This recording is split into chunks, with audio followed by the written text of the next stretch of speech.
Madame, Messieurs, que le Seigneur soit avec vous, lui qui nous donne le souffle de vie. Qu'il soit loué parce qu'il nous a donné des mains. Aujourd'hui, notre thème est les mains inutiles. Les mains nous servent à bien des choses. Les mains nous servent à travailler. Les mains nous servent à bénir les autres. Les mains sont bonnes pour nous aider dans beaucoup de choses, dans beaucoup de tâches, à laver notre corps, à saluer les autres, à manger. Les mains nous aident beaucoup. Nous parlons aujourd'hui des mains inutiles. Nous allons lire dans Matthieu chapitre 5e, le verset 30e. La Bible dit, « Et si ta main droite est pour toi une occasion de chute, coupe-la et jette-la loin de toi, car il est avantageux pour toi qu'un seul de tes membres périsse et que ton corps tout entier n'aille pas dans la gêne. » Jésus-Christ avait donné cet enseignement radical. Il donne cette instruction à ceux qui le suivent, à ceux qui l'aiment, à ceux qui le craignent. Il dit que dans votre marche, si vous trouvez que votre main est une occasion de chute pour vous, il faut couper cette main et la jeter. Mieux vaut entrer au ciel manchot que d'aller avec tout son corps dans le feu de l'enfer. Jésus-Christ nous fait comprendre que nous n'avons pas besoin de garder une main inutile. Nous ne devons, bien entendu, pas interpréter ces choses d'une manière tout à fait littérale, en demandant à chacun de vous de prendre un couteau ou encore une épée et couper sa main.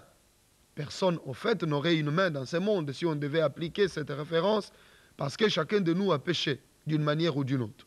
La Bible le dit que tout homme est pécheur. Alors ici, il est question de repentance. Jésus-Christ dit tout simplement que ce que votre main faisait, il ne faudra plus que cette main continue à faire la même chose. Parce que celui qui est en Christ est une nouvelle créature. Les choses anciennes sont passées et voici, toutes choses sont devenues nouvelles, disent les Écritures saintes. Jésus-Christ nous parle ici, spirituellement, que la main qui péchait doit être coupée pour laisser place à une main nouvelle. Une main qui soit utile. Une main qui soit bénie de la part de l'Éternel. Et nous allons comprendre pourquoi le Seigneur Jésus-Christ nous dit de couper la main qui pêche. De nous débarrasser de cette main. De laisser pousser une nouvelle main. Pourquoi Jésus le dit? Nous le comprenons à travers le prophète Ésaïe, qui parle dans le chapitre 1er, du 15e au 16e verset, ce qui suit. Dieu dit, « Quand vous étendez vos mains, je détourne de vous mes yeux. Quand vous multipliez les prières, je n'écoute pas. Vos mains sont pleines de sang. Lavez-vous, purifiez-vous, ôtez de devant mes yeux la méchanceté de vos actions. Cessez de faire le mal. » Dieu parle ainsi à travers le prophète Ésaïe. Il dit que quand vous étendez vos mains, je détourne de vous mes yeux. Je crois que chacun de nous est en train de saisir la préoccupation du Seigneur Jésus-Christ qui nous dit de couper la main qui est une occasion de chute pour nous. Jésus veut que nous devenions de nouvelles créatures, que nous ayons une nouvelle main. Que vos mains soient remplacées, vos anciennes mains soient remplacées par de nouvelles. Pourquoi? Parce que quand nous prions, nous étendons nos mains. Nous les étendons devant la face de Dieu et sachez-le, que du haut des cieux, Dieu plonge son regard dans les paumes de nos mains. Il regarde pour voir si nos mains sont pures. Il dit que quand vous étendez vos mains, je détourne de vous mes yeux. Je ne regarde pas. Pourquoi? Le Seigneur répond, vos mains sont pleines de sang. Vos mains sont pleines de crimes. Voilà pourquoi je ne regarde pas. Mes yeux sont saints. Mon regard est saint. Je ne peux pas regarder ce qui est impur. Je détourne mon regard. Qui voudrait que Dieu ne les regarde pas? Qui voudrait que Dieu ne l'écoute pas?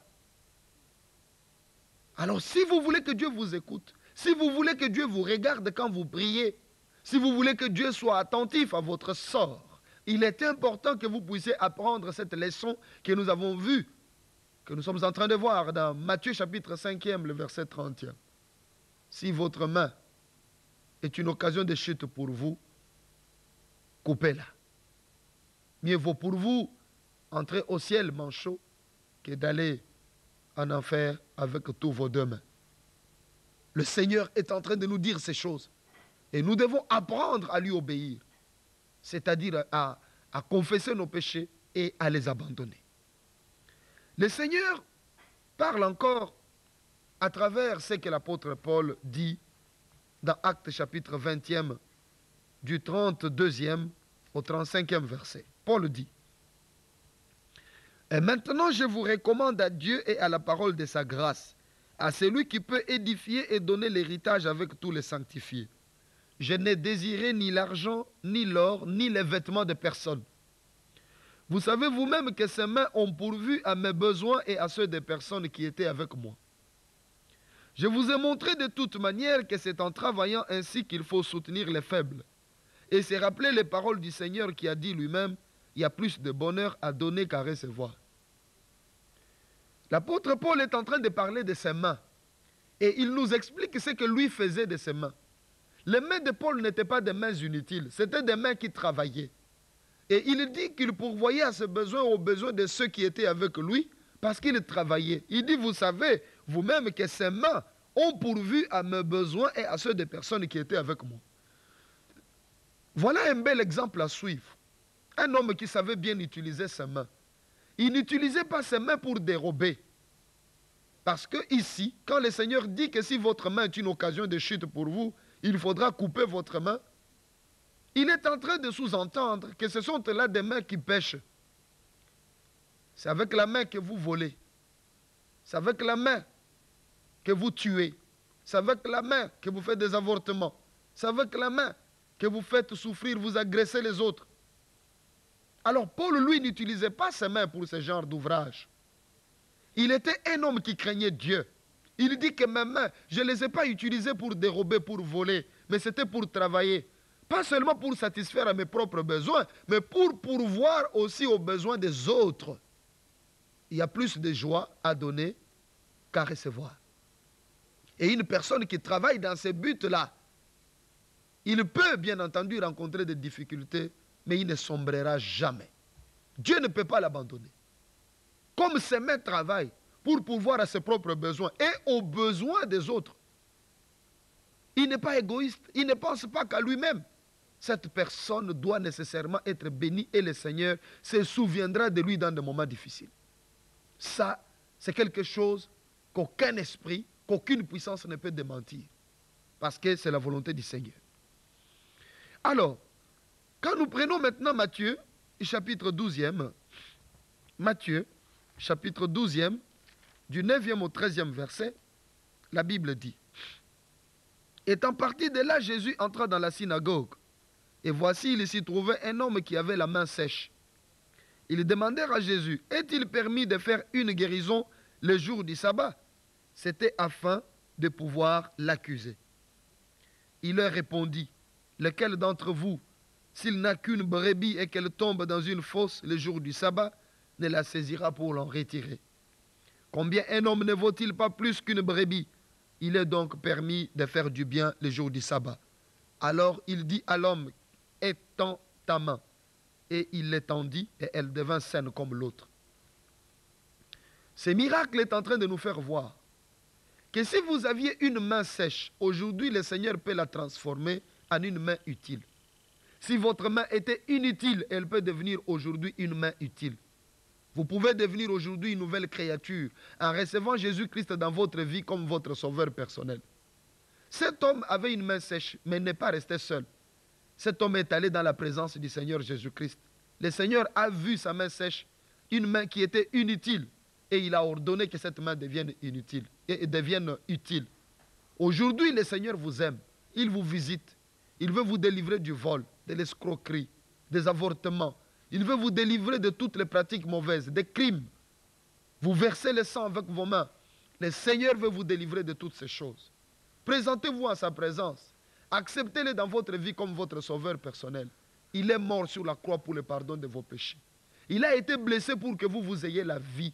Le châtiment qui va vous donner la paix est déjà tombé sur lui. Acceptez-le comme votre sauveur personnel et vous serez délivré. Au jour de son avènement, vous monterez dans la gloire, vous allez entrer dans le royaume de Dieu. Vous allez échapper au jugement dernier parce que le Seigneur va pardonner vos péchés. Il a transformé une main inutile en une main utile. Cet homme avait la main sèche.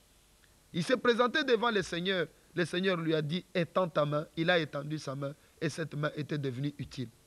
Présentez-vous devant le Seigneur. Vos mains inutiles deviendront utiles. C'est lui-même qui va se charger de l'amputation. Votre main qui ne servait qu'aux choses mauvaises va aujourd'hui servir pour de bonnes œuvres.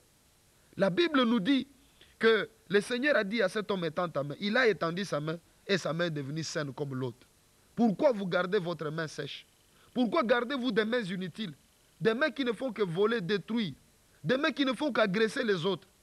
Non, il est temps que vous puissiez vous tourner vers votre Créateur. Il est temps que vous puissiez savoir élever vos mains, de sorte que Dieu regarde dans vos mains et qu'il vous bénisse.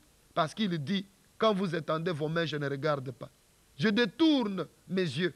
Je ne regarde pas parce que vos mains sont pleines de sang. Vos mains sont pleines de crimes. Voilà pourquoi, quand vous prenez la première lettre de Paul à Timothée, le chapitre 2e, le verset 8e, 1 Timothée 2, 8, l'apôtre écrit, « Je veux donc que les hommes prient en tout temps, en élevant des mains pures, sans colère ni mauvaise pensée. » Voilà pourquoi il y a cette recommandation. C'est parce que Dieu regarde dans les paumes des mains. Quand nous étendons nos mains, son regard descend là. Il plonge son regard dans les paumes de nos mains pour voir si nous avons des mains pures. Mais vous, comment priez-vous? Est-ce que vos mains sont pures ou elles ne sont pas pures? Même si vous priez sans étendre les mains, Dieu voit. Il voit dans vos mains. Il sait que vos mains sont pleines de crimes. Vous n'avez pas une autre issue, sinon la repentance. Venez donc à Jésus. Repentez-vous de tous vos péchés. La Bible dit, je veux donc que les hommes prient. Qu'ils prient en tout lieu, où qu'ils veulent. Mais tout ce que je demande est qu'en élevant les mains, que les mains soient pures.